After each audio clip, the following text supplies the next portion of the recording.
নমস্কার বন্ধুরা, রুনু পার্টি ব্লগে তোমাদের সবাইকে স্বাগত। আজকে খুব মাংস খেতে মন করছিল। বাবাকে বললাম, বাবা মাংস আনো। তারপর বাবা মাংস এনেছিল, আমাদের সামনে বাজার আছে, ওখান থেকে মাংস এনেছিল। মাংসটা ভালো করে পরিষ্কার করে নিচ্ছে, মাংসটা কলে ভালো করে ধুয়ে নিচ্ছে। খুব পরিষ্কার করলে মাংসটা ভালো লাগে খেতে, আর মাংসের মধ্যে নোংরা থাকলে একটু ভালো লাগে না। মশলা করা হয়ে গেছে, দেখো রসুন বাটা, আদা বাটা, কাঁচা লঙ্কা বাটা, লঙ্কা গুঁড়ো, হলুদ গুঁড়ো, সব মশলাগুলো একে একে মাংসর মধ্যে মাখানো হচ্ছে। খুব ভালো করে মাখালে মাংসটা খুব টেস্টফুল হয়। মাংসটা দেখো খুব ভালো করে মাখানো হচ্ছে, প্রত্যেকটা মাংসের গায়ে যেন লেগে থাকে সব মশলা। তারপরে যে উনুনে দেখো রান্না করা হচ্ছে। উনুনে রান্না করলে প্রত্যেকটা তরকারি খুব ভালো লাগে খেতে। কড়াইতে তেল দেওয়া হয়ে গেছে, তেলের উপরে চিনি দেওয়া হয়ে গেছে। চিনিটা লাল লাল হয়ে গেলে সব মশলাগুলো একে একে দেওয়া হবে। মশলাগুলো এসে গেছে মাংসর কাছে, এই যে মশলাগুলো একে একে দেওয়া হবে। এই যে মশলা দেওয়া হচ্ছে একে একে, দেখতে থাকো। মশলাটা ভালো করে ভাজা হতে হবে।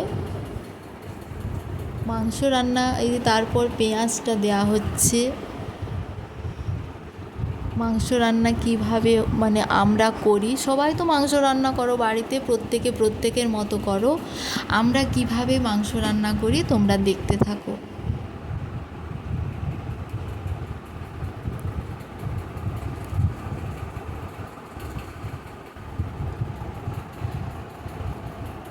মাংসটা মশলাগুলো ভালো করে ভাজা হচ্ছে, দেখো।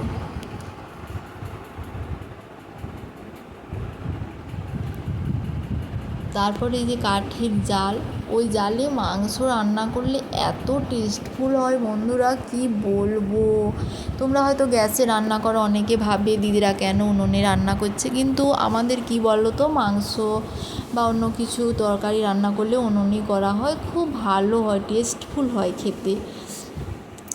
এই যে সব মশলাগুলো একে একে দেওয়া হয়ে গেছে।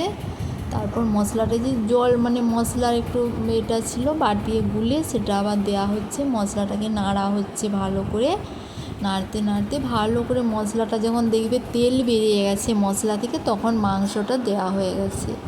মাংসটা দেখো ভালো করে আমাদের কষানো হচ্ছে, খুব ভালো করে মাংসটাকে কষতে হবে। এটা চিকেন তো, মটন নয়, চিকেনকে খুব ভালো করে কষতে হয়। তারপরে জল ঢালা হয়ে গেছে মাংসে, একটু ভালো করে ফুটতে হবে, মাংসটা সেদ্ধ হতে হবে ভালো করে। তারপর আমরা সবাই ভাত খেতে বসে গিয়েছি, দেখো।